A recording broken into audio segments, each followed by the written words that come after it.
বর্তমান সময়ে এই পৃথিবীতে গুড বলে আর কিছু নেই, সব কিছুই যেন ব্যাড। যখনই আপনি আপনার সকালবেলায় আপনার টেলিভিশন আপনি খুলছেন, যখন আপনি ফেসবুক দেখছেন বা ইউটিউব দেখছেন, তখনই যেন চারিদিক থেকে যেন ব্যাড নিউজ আপনার কাছে আসছে। সব জায়গায় যেন অশান্তি। কিন্তু আজকে আমরা একটি গুড নিউজ দিতে চাই, আর সেই গুড নিউজটা হলো গুড ফ্রাইডে। আর গুড ফ্রাইডে কেন? সেই গুড ফ্রাইডেটা হলো যে প্রভু যীশু খ্রিস্ট তিনি ক্রুশে মৃত্যুবরণ করেছিলেন, আর সেই দিন ছিল শুক্রবার, যেদিন আমরা বলছি গুড ফ্রাইডে। আপনি হয়তোবা অবাক হয়ে যাচ্ছেন যে গুড ফ্রাইডে কি করে ঘটতে পারে যেখানে একটি মানুষ মারা যাচ্ছে। জগতের মানুষ যখন তারা মৃত্যুবরণ করছে বা বিভিন্ন দাঙ্গা হচ্ছে, বিভিন্ন বিষয় নিয়ে মানুষকে হত্যা করছে, নিরীহ মানুষকে হত্যা করছে, তখন আমরা কষ্ট পাচ্ছি এবং সেটাকে ব্যাড নিউজ বলছি। কিন্তু এমন একজনের মৃত্যু যিনি মৃত্যুবরণ করছেন, কিন্তু আমরা সেটাকে বলছি গুড নিউজ। প্রভু যীশু খ্রিস্টের মৃত্যুর মধ্য দিয়েই গুড নিউজ এসেছে। এবং যদি আপনি আপনার জীবনে বিজয়ী হতে চান, আমরা সকলেই চাই, তাই না, যে আমরা বিজয়ী হব। যখন কেউ ক্রিকেট খেলে বা ফুটবল খেলে বা আপনি যে কোনো কম্পিটিশনে থাকুন না কেন, বা পড়াশোনা করুন বা আপনি চাকরিতে থাকুন, সবাই চায় যেন ফার্স্ট হতে, সবাই চায় বিজয়ী হতে, অন্যের থেকে আরও বেশি কিছু গেইন করতে। আজকে যদি আপনি বিজয়ের থেকে আরও অধিক বিজয়ী হতে চান, তাহলে আপনার জন্য বাক্য রয়েছে। আর এই বিজয়, অনেকে মনে করি যে আমরা কারোর কাছ থেকে কিছু ছিনিয়ে নেওয়াটা হচ্ছে বিজয়, এবং আমরা মনে করি অন্যকে হারিয়ে আমরা বিজয় অর্জন করতে পারি। কিন্তু এখানে আমরা দেখব নিজে মৃত্যুবরণ করে প্রভু যীশু খ্রিস্ট ক্রুশের উপরেই বিজয় দিয়েছেন আপনাকে, আমাকে। ক্রুশের মধ্য দিয়েই বিজয় এসেছে।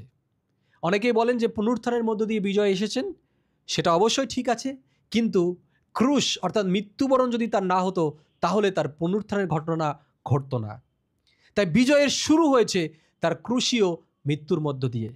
এবং প্রভু যীশু খ্রিস্ট তিনি ক্রুশে মৃত্যুবরণ করে তিনি কিন্তু বিজয় লাভ করেছেন শয়তানের বিপক্ষে, পাপের বিপক্ষে। যা করবার দরকার ছিল তিনি কিন্তু বিজয়ী হয়েছেন। আর তিনি 7টি বাণীর মধ্য দিয়ে আমাদেরকে কিভাবে বিজয়ী হতে হবে এই পৃথিবীতে শিখিয়েছেন। আমি প্রথমেই বলেছিলাম যে চারিদিকে ব্যাড নিউজ, এবং সব জায়গায় হানাহানি, মারামারি, দুঃখ, কষ্ট, অর্থনৈতিক সমস্যা, মানসিক সমস্যা, সমস্ত রকম সমস্যা। এর থেকে আপনি কিভাবে বিজয়ী হতে পারবেন? আপনি চিন্তা করছেন, আজকে আপনার জন্য 7টি শব্দ আছে। প্রভু যীশু খ্রিস্ট তিনি 7টি বাণী দিয়েছিলেন, সেই বাণী থেকে আমরা প্রত্যেকটা বাণী থেকে এক একটি শব্দ গ্রহণ করেছি। হতে পারে সেই শব্দগুলো সরাসরি হয়তোবা কিছু কিছু ক্ষেত্রে সংযুক্ত নয় সেই যেই বাক্যগুলো প্রভু দিয়েছিলেন বা যে ওয়ার্ডসগুলো তিনি বলেছিলেন, কিন্তু কোনো না কোনোভাবে সেটা আসলেই সম্পর্কযুক্ত। এবং সেই বিষয়গুলোই যদি আমরা আমাদের জীবনে ঘটাতে পারি এবং করতে পারি, তাহলে আমরা এই পৃথিবীর ক্রুশে থেকেও আমরা বিজয়ী হতে পারবো, যেমনি করে প্রভু যীশু খ্রিস্ট তিনি বিজয়ী হয়েছেন। ক্রুশের উপরে কিভাবে তিনি বিজয় অর্জন করেছেন? প্রথম আমরা সকলেই জানি যে প্রথম প্রভু যীশু খ্রিস্ট তিনি ক্রুশের উপরে কি বাণী দিলেন? তিনি বললেন, পিতা, ইহাদিগকে ক্ষমা করো, কেননা ইহারা কি করিতেছে তাহা জানে না।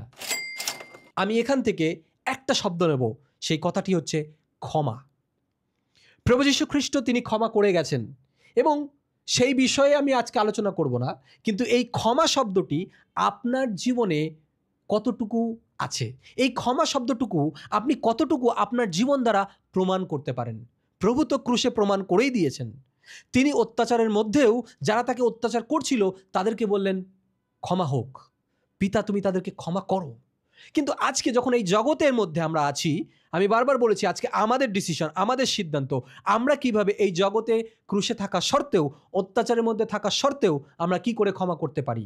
কারণ প্রভু যীশু খ্রিস্ট তিনি আগে দেখিয়েছেন ক্ষমা, কারণ তিনি জানেন যে ক্ষমার মধ্য দিয়ে একমাত্র শান্তি আসতে পারে। আজকে আপনার কাছে প্রশ্ন যে যখন লোকেরা আপনাকে ক্রুশে দিচ্ছে, হয়তো বা প্রভু যীশু খ্রিস্টের মতো ক্রুশে দিচ্ছে না, কিন্তু আপনার সাথে এমন কোনো ঘটনা ঘটছে বা আপনার সাথে এমন কোনো ব্যবহার, এমন কোনো আচরণ বা আপনার বিপক্ষে এমন কোনো কিছু করা হচ্ছে যেটা ক্ষমার যোগ্য না, কিন্তু তারপরেও আপনাকে ক্ষমা করতে হবে, কারণ প্রভু যীশু খ্রিস্ট তিনি ক্ষমা করতে শিখিয়েছেন।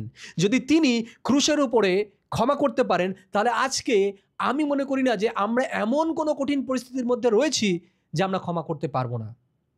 আপনি বলতে পারেন, ও আমার সাথে প্রচণ্ড খারাপ ব্যবহার করা হয়েছে, আমার সাথে এটা করা হয়েছে, ওটা করা হয়েছে।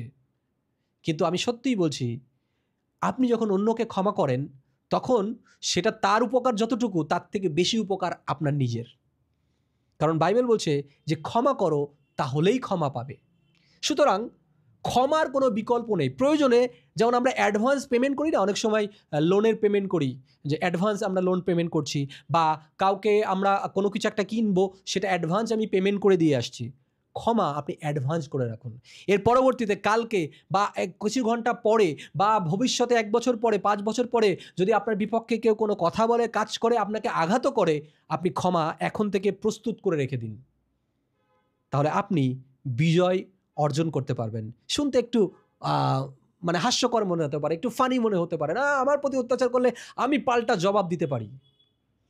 প্রভু যীশু তিনি দিতে পারতেন, কিন্তু তিনি শিখিয়েছেন যে ক্ষমার বিকল্প কিছু হতে পারে না। আপনি অনেক কিছু করতে পারেন, আপনার অনেক ক্ষমতা থাকতে পারে, কিন্তু যে ক্ষমা করে সে প্রকৃত পক্ষে বিজয় নিয়ে সে মাঠ ছাড়ে। 2 নম্বর যে বাণী প্রভু যীশু ক্রুশের উপর দিয়েছিলেন, সেখানে বলছে, অদ্যই তুমি পরম দেশে আমার সঙ্গে উপস্থিত হইবে। এখানে উপস্থিত যে কথাটি রয়েছে, আমি সেই শব্দটা নিতে চাই। আপনার উপস্থিতি কোথায় আছে? আপনার উপস্থিতি কি প্রভুর কাজের জন্য কতটুকু, নাকি অন্যান্য কাজ নিয়ে আপনি প্রচুর পরিমাণে ব্যস্ত? তার মানে এই নয় যে সারাদিন আপনাকে চার্চে এসে বসে থাকতে হবে, তার মানে এই নয় সারাদিন আপনাকে মিনিস্ট্রির জন্য দৌড়াতে হবে। আপনি যেখানেই চাকরি করুন না কেন, আপনি যেখানেই কাজ করুন না কেন, আপনি ট্রেনে থাকুন, বাসে থাকুন, সেখান থেকেও প্রভুর উপস্থিতিকে নিয়ে আসাটা হচ্ছেই প্রকৃত উপস্থিতি। প্রভু যিশু তার উপস্থিতি দিয়েছেন আমাদের জন্য, আমি তার বিষয়ে বলছি না, তিনি অ্যাভেলেবেল, কিন্তু আপনাকে প্রশ্ন করা হচ্ছে ঠিক যেমন আপনি ক্ষমা করতে জানেন কিনা, এবং দ্বিতীয় বিষয়, আপনি আপনার উপস্থিতি রাখছেন কিনা তার কাজের জন্য। আপনার উপস্থিতি অ্যাকচুয়ালি কোথায়? আপনি কি রবিবারে মণ্ডলীতে যাচ্ছেন, নাকি আপনি সেই সময় বাইরের বিভিন্ন নেশা জাতীয় জায়গা, অনেক জায়গায় সুন্দর ডান্স করা যায়, অনেক জায়গায় সুন্দর খাবার পাওয়া যায়, এটা করা যায়, ওটা করা যায়, কিন্তু সবার আগে আপনার উপস্থিতি প্রভুর রাজ্য এবং ধার্মিকতার জন্য আছে কিনা? আপনার উপস্থিতিটা কোথায়? আপনার যে মাইন্ড, সেটা মাইন্ডের চিন্তাধারা ডিসিশন দেয় যে আপনার উপস্থিতির কথা। অনেক সময় আপনি চার্চের মধ্যে আছেন, কিন্তু আপনি অন্য কিছু ভাবছেন। এর অর্থ হচ্ছে আপনার উপস্থিতি সেই অন্য কিছুর জায়গায়। অনেক সময় হয়তোবা আপনি অফিসে আছেন, হয়তোবা আপনি সেই রবিবারে চার্চে যেতে পারেননি বিকজ আপনার অফিস আছে, ছুটি আপনি হয়তোবা পাননি, কিন্তু সেখান থেকে আপনি প্রভুর কথা চিন্তা করছেন, প্রভুর উদ্দেশ্যে আরাধনা প্রশংসা করছেন। আপনার উপস্থিতি মণ্ডলীতে আছে, আপনার উপস্থিতি প্রভুতে আছে। বুঝতে পেরেছি উপস্থিতি কি, কতটা গুরুত্বপূর্ণ। তাই যদি আমরা বিজয়ী হতে চাই, তাহলে আমাদেরকেও প্রভুর কাজের উপস্থিতির সাথে থাকতে হবে। যেখানে প্রভুর উপস্থিতি, সেখানেও আমাদের উপস্থিতি থাকতে হবে। এটি একটি সম্পর্ক, দুদিক থেকে আসতে হবে। তিনি এসছেন, আমি যাইনি, তাহলে কিভাবে কথা হবে, কিভাবে কথা এগোবে, কিভাবে ব্লেসিংস আসবে, কিভাবে বিজয় আসবে? বুঝতে পেরেছি। 3 নাম্বার, হে নারী, ওই দেখো তোমার পুত্র। পরে তিনি সেই শিষ্যকে কহিলেন, ওই দেখো তোমার মাতা। এখান থেকে আমি যে শব্দটি নিয়েছি সেটা হচ্ছে সম্মান বা দায়িত্ববোধ। অনেক সময় আমরা মণ্ডলীতে বা পরিচর্যাতে বা এর বাইরেও জগতের বিভিন্ন পরিস্থিতিতে আমরা লোকদেরকে সম্মান করতে জানি না। আমরা নিজেদেরকে বলি যে আমি অনেক খ্রিস্টের সন্তান, বা আমার এই পদ আছে, এটা আছে, অনেক ট্রেনিং আছে, অনেক কিছু আছে। দিন শেষে অন্যের সাথে কিভাবে কথা বলতে হয়, অন্যের সাথে কিভাবে ব্যবহার করতে হয়, সম্মান করতে হয়, সেটা আমরা অনেক সময় জানি না। রাস্তাঘাটে একটু ছোটোখাটো কিছু ঘটনা ঘটলো, আমরা বিরক্ত হয়ে পড়ি, রাগান্বিত হয়ে পড়ি, অন্যকে গালাগালি করা শুরু করি, অন্যের প্রতি বিরক্ত হয়ে তাকে অনেক অভিশাপ দিতে থাকি, সেটা আমাদের জন্য সমস্যা। সেটা আমাদের বিজয় থেকে আমাদেরকে দূরের দিকে নিয়ে যায়। আপনি মনে করতে পারেন, ও আমি জিতে গেছি, আমি অনেক কিছু বলে ফেলেছি, তাকে অপমান করে দিয়েছি, ও আমি তাকে সম্মান জানাইনি। তাহলে মনে রাখবেন যে ভবিষ্যতে আপনিও অসম্মানিত হবেন, আপনিও সম্মান পাবেন না। এবং সাথে সাথে দায়িত্ববোধ, পরিচর্যায় আপনার আমার দায়িত্ববোধ আছে। প্রভু যীশু খ্রিস্ট তিনি যেমন ক্রুশে তার দায়িত্ব পালন করেছিলেন, তিনি দায়িত্ব যেমন দিয়ে গিয়েছিলেন, তার সেই ভাইকে দিয়ে গিয়েছিলেন, তার মাতাকে তিনি বলছিলেন, আজকে ঠিক একইভাবে আপনার আমার দায়িত্ববোধ রয়েছে। বাইবেল বলছে যে কেউ তার পিতা এবং মাতাকে সম্মান করে সে তার আয়ুকে আরও বৃদ্ধি করে।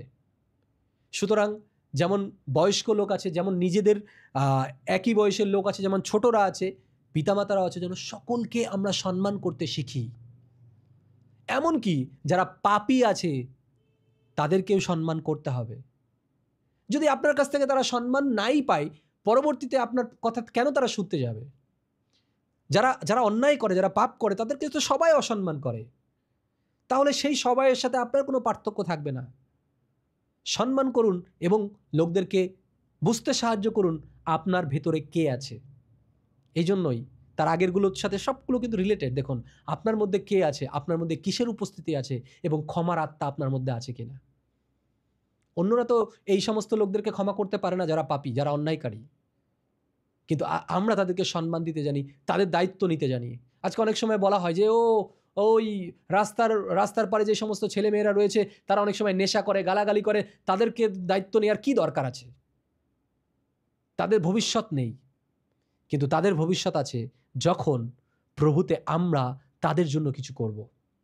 আমরা আসলে কিছুই করতে পারি না, কিন্তু তার দেওয়া যে দায়িত্ব, আজকে আমার আপনার দায়িত্ব রাস্তার পাশে যারা আছে, আজকে আমার আপনার দায়িত্ব আমার আশেপাশে যারা আছে। হতে পারে আমরা লিমিটেড, কিন্তু আপনার ইচ্ছাটা কতটুকু আছে তাদের জন্য? আপনার অল্প থাকতে পারে, আপনার ইচ্ছাই আপনাকে আরও করতে সাহায্য করবে। কিন্তু আপনার কাছে কোটি টাকা থাকলেও যদি আপনার কাছে সৎ ইচ্ছা না থাকে, আপনি কখনোই অন্যকে সম্মান করতে পারবেন না, অন্যের দায়িত্বও আপনি নিতে পারবেন না। এরপরে আমরা দেখি এলি এলি আমার স্বভাবতানি, অর্থাৎ ঈশ্বর আমার তুমি কেন আমায় পরিত্যাগ করেছো। এখানে যে শব্দটি আমি নিয়েছি, পরিত্যাগ করা। আজকে অনেক কিছু আছে এই পৃথিবীর যা কিছু আমাদেরকে পরিত্যাগ করতে হবে। সেগুলো শুনতে বা সেগুলো পেতে বা সেগুলো খেতে বা সেগুলো করতে খুব মজা লাগে, খুব ভালো লাগে, কিন্তু সেটাই হচ্ছে চ্যালেঞ্জ, যে সেগুলোকে যেন আমরা পরিত্যাগ করি। দেখুন যদি বাইবেলের মানে এই যে বাণীটা আপনি যদি দেখেন, যে সেখানে ঈশ্বর তার সন্তানকে পরিত্যাগ করেছে পাপের কারণে। সুতরাং আজকে যদি প্রভু যিশুকে আপনি পেতে চান, আজকে যদি আপনি বিজয়ী হতে চান, তাহলে আপনাকেও পরিত্যাগ করতে হবে পাপকে। আপনাকে পরিত্যাগ করতে হবে যা কিছু আপনাকে ধ্বংস করতে পারে। সুতরাং অনেক কিছু থাকে যা আমাদের সামনে খুব ইজিলি চলে আসে, আমরা অনেক সময় লোভ সামলাতে পারি না, ও অনেক সময় মনে করি এই পয়সাটা আমার কাছে আসছে, আমি এটা কি করে পরিত্যাগ করতে পারি। কিন্তু সেখানেই আপনার পরীক্ষা। ছোট ছোট পরীক্ষাও আপনার জীবনে ঘটে। ছোট্ট ছোট্ট রিক্সা ভাড়া, ছোট্ট ছোট্ট বাজারের মধ্যে অনেক সময় আমরা হয়তো বা কেউ ভুল করে টাকা দিল, ওর সেই টাকাটা ফেরত দেওয়া যাবে না।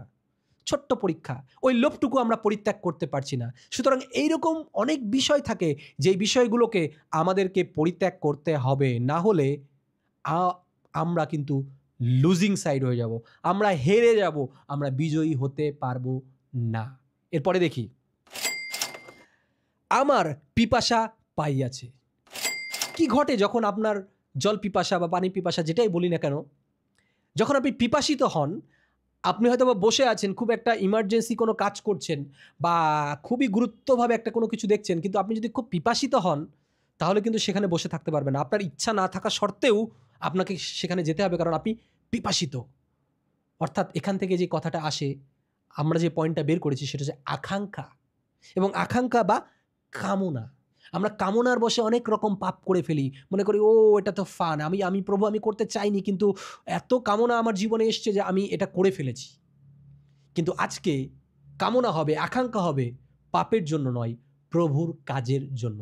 আপনি আকাঙ্ক্ষিত কিনা তার রাজ্য এবং ধার্মিকতা প্রচার করার জন্য, আপনি আকাঙ্ক্ষিত কিনা মণ্ডলীতে যাবার জন্য, আপনি আকাঙ্ক্ষিত কিনা আপনার সেই পাস্টরকে হেল্প করার জন্য, লিডার্সদেরকে হেল্প করার জন্য, নাকি শুধু আপনি যাচ্ছেন আর আসছেন, যাচ্ছেন আর আসছেন। আপনি আকাঙ্ক্ষিত কিনা যখন কেউ মণ্ডলীতে সিট পাচ্ছে না তাকে আপনার সিটটা খালি করে তাকে বসতে দেওয়ার জন্য। আপনি আকাঙ্ক্ষিত কিনা যে জায়গায় আপনি কাজ করছেন সেগুলোকে পরিষ্কার রাখার জন্য। আপনি আকাঙ্ক্ষিত কিনা। অনেক সময় আমাদের আমরা লিমিট থাকি, অনেক সময় আমাদের পয়সা থাকে না, অনেক সময় আমাদের কাজ থাকে না। আর আগেও যেটা বললাম যে আমাদের মাইন্ডসেটটা কি আছে, আমরা কি করতে চাই, ঠিক একইভাবে এখানে সেটাই আমরা বলতে চাইছি যে আপনি কতটুকু আকাঙ্ক্ষিত, কতটুকু কামনা বাসনা আপনার রয়েছে প্রভুর কাজের জন্য। সিক্রেট অফ সাকসেস, বিজয়ী হওয়ার অন্যতম অর্থ। অনেকে বলে ও আমি খুব সুন্দর প্রচার করতে পারি, কিন্তু একটু আমার না আকাঙ্ক্ষাটা কম, পরে করব। আমি জানি যে আমার থেকে অনেকে আছেন যারা খুব ভালো গান করতে পারেন, আমার থেকে অনেকে ভালো প্রচার করতে পারেন। আপনি বলতে পারেন যে হ্যাঁ আমি তো আপনার থেকেও ভালো প্রচার করতে, অনেক সময় অনেক উল্টোপাল্টা কমেন্ট আমাকে করে, কিন্তু দেখুন আমি যতটুকু জানি, যতটুকু পারি তার মধ্য থেকে আমি করার চেষ্টা করি, আমার একটা আকাঙ্ক্ষা আছে। কিন্তু আপনি যিনি কমেন্ট করছেন বা যিনি উল্টোপাল্টা আমাকে বলছেন, কিন্তু আপনি কিন্তু করছেন না কিছুই। আপনার ট্যালেন্ট থাকতে পারে কিন্তু আপনার মধ্যে আকাঙ্ক্ষা নেই। প্রবলেম শুধু আকাঙ্ক্ষা তা নয়, এখানে যে সামনের দিকে পয়েন্টগুলো বলেছি, আপনার তাহলে ক্ষমা করার মানসিকতা নেই, আপনি সঠিক উপস্থিতির মধ্যে থাকেন না, এবং আপনি সম্মান দিতে জানেন না লোকদেরকে, আপনি সেই সমস্ত বিষয়কে পরিত্যাগ করতে পারেন না, এবং সর্বশেষ আপনি আকাঙ্ক্ষিত এবং কামনা দিতে পারেন না প্রভুর কাজের জন্য, যার ফলে আপনার ট্যালেন্ট থাকা সত্ত্বেও আপনি সাকসেসফুল না। সুতরাং আজকে যারা যুবক যুবতীরা রয়েছে, যাদের এনার্জি রয়েছে, আমি তাদেরকে বলতে চাই যে এনার্জি আছে, ভেরি গুড, ট্যালেন্ট আছে, ভেরি গুড, সুন্দর চেহারা আছে, স্মার্ট, অনেক কিছু বুঝতে পারি, অনেক কিছু জানতে পারি, বয়স্কদের থেকেও আমি অনেক কিছু জানি, অনেক নতুন নতুন বিষয় আসছে, এআই আসছে, অনেক কিছু তারা পারে, কিন্তু তাদের আকাঙ্ক্ষা নেই। যদি প্রভুর প্রতি আকাঙ্ক্ষা না থাকে, তাহলে যে একটা ছোট্ট ওয়ার্ডও বলতে সক্ষম, তার থেকেও আপনি অক্ষম। যে প্রভুর জন্য ছোট্ট একটা ওয়ার্ড বলতেও সক্ষম, শুধু জয় যিশু যে বলে, আর আপনার আকাঙ্ক্ষা নেই, কিন্তু অনেক ট্যালেন্ট আছে, আপনি শুধু তাকিয়ে তাকিয়ে দেখছেন আর বলছেন ও আমার তো অনেক ট্যালেন্ট আছে, অনেক কিছু আমি করতে পারি, তাহলে আপনি ফেল করবেন প্রভু রাজ্য এবং ধার্মিকতার জন্য। জগতে আপনি পাশ করলেও করতে পারেন, বাট আপনি জগতে যতই পাশ করেন না কেন, প্রভুর তাতে কিছু যায় আসে না। সুতরাং যুবক যুবতী যারা আছেন, আপনাদের সময় আছে, ট্যালেন্ট আছে, কিন্তু আকাঙ্ক্ষা আপনাদের জীবনে কম আছে। প্রভু যেমন পিপাসিত হয়েছিলেন, আজকে প্রতিদিনের জন্য আপনি প্রতিদিন চিন্তা করুন যে আজকে আমি প্রভুর জন্য কি করলাম, আমার বন্ধুকে কি আমি প্রভুর কথা বলতে পেরেছি, আমি কি ফেসবুকে শুধু আমাকে জাহির করার জন্য চেষ্টা করছি, নাকি প্রভুর জন্য কোনো একটি বাইবেল ভার্স আমি দেখছি, বা ইউটিউবে আমি কি দেখছি, বাইরের সিনেমার গান তো আমি সারাদিন দেখেই যাচ্ছি, প্রভুর জন্য কতটুকু আমি আকাঙ্ক্ষিত, প্রভুর গান আমি কতটুকু শুনছি, প্রভুর প্রচার আমি কতটুকু শুনছি, কতটুকু শেয়ার করছি, নাকি এইভাবে মনে করছি যে ও আমি কেন অন্যের গান শেয়ার করতে যাব, অন্যের প্রচার কেন দেখতে যাব, অন্যকে কেন আমি উৎসাহ দিতে যাব। তাহলে আপনি ভুল পথে আছেন, আপনি একই পরিবারে নেই। প্রভু বলছেন আমরা সবাই একই পরিবার, একই দেহের অংশ। সুতরাং সেটা ভেবে আপনি কাজ করুন। এরপরে আপনি দেখুন সমাপ্ত হইল। এখান থেকে আমি যেই ওয়ার্ডটা বেছেছি সেটা হচ্ছে শেষ পর্যন্ত। পৌল বলেছেন যে আমার যে দৌড়, শেষ পর্যন্ত আমি সেই দৌড়াতে চাই। অনেকে কিছুদিনের জন্য এসে গেছি, হ্যাঁ আমি এটা করে ফেলছি, ওটা করে ফেলছি, অনেক কিছু করছি, কিছুদিন পর আস্তে আস্তে আস্তে আস্তে আস্তে তারা যেন থেমে যায়। কিন্তু আমি বলবো আপনাকে, আপনি যখন প্রভুকে গ্রহণ করেছেন, প্রভুকে জেনেছেন, আপনি শেষ পর্যন্ত কাজ করুন। অনেক সময় অনেক পরিচর্যা আপনি হাঁপ ছেড়ে এদিকে ছুটে চলে যান, ওদিকে ছুটে চলে যান, আমার জন্য এটা নয়, কারণ আমি অন্য ভালো একটা জায়গা পেয়েছি, অন্য একটা ভালো কাজ পেয়েছি, এটাই আমার কলিং। তাহলে প্রভু যেই কাজটা আপনাকে আগে দিয়েছিলেন সেটাকে আপনি ফিনিশ না করে কিভাবে আপনি অন্য কিছু করতে চলেছেন? কিভাবে সেটা প্রভুর কলিং হতে পারে? প্রভু আপনাকে এক জায়গা থেকে আরেক জায়গায় মুভ করতে পারেন, কিন্তু আপনাকে যে কাজটা দিয়েছেন সেই কাজের সমাপ্ত ঘটিয়ে তারপরে আপনি পরবর্তী পদক্ষেপে যাবেন। সেটাই প্রভু যিশু তিনি করেছিলেন। এই জন্য তিনি বলেছেন সমাপ্ত হইল, সকল পাপের সমাপ্ত হইল, সকল কাজের তার যে কাজ, তার যে দায়িত্ব ছিল এই পৃথিবীতে এসে তিনি কি করবেন সেই দায়িত্ব তিনি শেষ করলেন বিশ্বস্ততার সাথে। কঠিন অবস্থায় এবং অত্যাচারিত অবস্থায়, ক্রুশীয় অবস্থায়, রক্তঝরা অবস্থায়, গেতসিমানি বাগানে সেই যখন তিনি প্রার্থনা করছিলেন, তাকে যখন ধরিয়ে দেওয়া হচ্ছিল, তার আগে যখন ফরিসি সিদ্দিকরা তাকে অপমান করছিল, তিনি যখন প্রচার করছিলেন, সবটা তিনি সয়ে গেছেন এবং তারপরে তিনি বলেছেন সমাপ্ত হলেন। আজকে আমি আপনি কাজ করব, প্রচার করব, লোকেরা উল্টোপাল্টা বলবে, উল্টোপাল্টা কমেন্ট করবে, মণ্ডলীতে আঘাত করবে, আপনাকে বলবে, আপনার কাজ বন্ধ হবে না, আপনাকে কেউ থামাতে পারবে না, বিকজ প্রভু যিশুকেও কেউ থামাতে পারেনি। তাকে যেমনি করে বলেছে আজকে আপনাকে আমাকেও তেমনি করে বলবে। সো ডোন্ট মাইন্ড, জাস্ট তাদের জন্য প্রার্থনা করার জন্য, প্রভু যারা উল্টোপাল্টা বলে বা যারা উল্টোপাল্টা করে বা যা কিছু আমার বিপক্ষে আসুক না কেন, প্রভু তুমি জানো, তুমি দেখো, আমাকে ক্ষমা করতে সাহায্য করো, তোমার উপস্থিতির মধ্যে থাকতে সাহায্য করো, তোমাতে আরও পিপাসিত হতে সাহায্য করো। যত লোকে বলবে আপনার বিপক্ষে, আরও বেশি আপনি প্রভুর জন্য করুন। কিন্তু যদি কারোর কথায় আপনি রেগে গিয়ে প্রভুর কাছকে ছেড়ে দেন, যদি কারোর কথায় আপনি রেগে গিয়ে বা ভেবে আপনি মণ্ডলীকে ছেড়ে দেন, সেটা আপনার ফল্ট, আপনার ভুল। অর্থাৎ আপনি সেই কাজকে সমাপ্ত করছেন না যার জন্য প্রভু আপনাকে ডেকেছিল। লাস্ট এবং শেষ যে পয়েন্ট, পিতো তোমার হস্তে আমার আত্মা সমর্পণ করি। এই বাক্য থেকে আমি ছোট্ট একটা শব্দ নিয়েছি, নির্ভরতা। যা কিছুই আমি করি না কেন, নির্ভরতা যেন তার উপরে থাকে। এটা খুব সহজ একটা জায়গা যে প্রভু বলছে আমার উপরে নির্ভর করো, সমস্ত ভাবনার ভার আমার কাছে দাও। এর থেকে ভালো কিছু হতে পারে না। আমি যে যতগুলো পয়েন্টগুলো আপনাকে বললাম বা এর বাইরে আরও যা কিছু বাইবেলে আছে, আপনি আপনার লাইফের সব কিছু নিয়ে যদি নির্ভরতা প্রভুর চরণে আপনি দিতে পারেন, তাহলে আপনি ভেরি ইজিলি সাকসেসফুল হতে পারবেন। অনেক সময় হয় না যে লাস্টের দিকে যে ব্যাটসম্যানরা থাকে, যারা ভালো ব্যাট করতে পারেন না হয়তো বা বলার, আর ওই পারে হয়তো বা খুব ভালো একজন ব্যাটসম্যান আছেন এবং তিনি বলছেন তুমি শুধু একটু ঠেকিয়ে দাও বা সিঙ্গেল নিয়ে আমাকে দাও, আমি যে 6 মারতে হবে বা 4 নিতে হবে, কী করতে হবে আমি দেখব, নির্ভরতা আমার উপরে দাও। কিন্তু যদি সেই বলার ব্যাটসম্যানটা যদি হিট করতে যায়, 6 মারতে যায়, সে কিন্তু আউট হয়ে যাবে। আজকে আমরা দুর্বল, আমরা পাপের মধ্যে বা চলছি, পাপ আমাদেরকে ঘিরে ধরছে, শয়তান আমাদেরকে দুর্বল করে দিচ্ছে। কিন্তু আমাদের সাথে যখন প্রভু যীশু খ্রিস্ট আছে, পার্টনারশিপ যখন প্রভু যীশু খ্রিস্টের সাথে, প্রভুকে বলবো প্রভু এই ব্যাট আমি তোমাকে দিলাম, তুমি ছক্কা মারো শয়তানের বলে। আপনাকে প্রভু বলবেন তুমি দাঁড়াও, তুমি ক্ষান্ত হও, শুধু তুমি ব্যাট নিয়ে ওপারে দাঁড়িয়ে থাকো, দেখো কিভাবে আমি তোমার জন্য ম্যাচ জিতিয়ে দিই।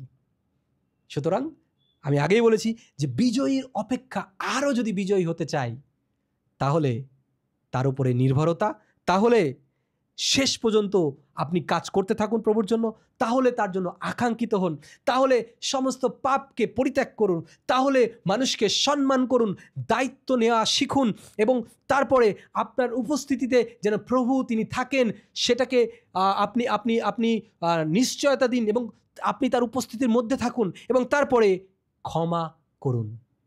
তাহলে বিজয় আপনার। যে পয়েন্টগুলো বলা হয়েছে আমি বিশ্বাস করি যে এর মধ্য থেকে আপনি আশীর্বাদকৃত হয়েছেন এবং যদি আপনি আজকে বিজয় হতে চান আপনার জীবনে, এই পয়েন্টগুলোকে মনে রাখবেন এবং এই অনুসারে জীবনযাপন করবেন। আমি বিশ্বাস করি যে এই বাক্যের মধ্য দিয়ে আপনি আশীর্বাদকৃত হয়েছেন এবং এই আশীর্বাদ অন্য কেউ ছড়িয়ে দিন, অন্য কেউ সেই আশীর্বাদের মধ্যে নিয়ে আসুন। যারা আজকেও আপনার আত্মীয় স্বজন, যারা এখনও প্রভু যিশুকে জানতে পারেনি, তাদেরকে বলুন যে চারিদিকে হানাহানি, দাঙ্গা, ব্যাড নিউজ, কিন্তু আমাদের কাছে আছে good news and good Friday. And শুধু নট অনলি গুড ফ্রাইডের পর থেকে প্রতিদিনই আমাদের জন্য good, everyday good, good Friday, good Sunday, good Monday, এইভাবে আমরা বলতে থাকবো সবসময় গুড, কারণ আমাদের পিতা তিনিও গুড। তিনি আমাদের জন্য ভালোটা দেন, তিনি আমাদের জন্য শ্রেষ্ঠটা দেন। তাই চিন্তা করার কিছু নেই, আনন্দে থাকুন, ভালো থাকুন, সুস্থ থাকুন, সবল থাকুন, প্রভুতে প্রতিদিন বেড়ে উঠুন। আর বিজয়, যেখানে যাবেন বিজয়ী হবেন, যেখানে হাত দেবেন বিজয়ী আপনি হবেন, বিকজ আপনার হয়ে কাজ করছেন তিনি, সমস্ত নির্ভরতা তার উপরে। প্রভু আপনাকে আশীর্বাদ করুক। সকলকে জয় যিশু।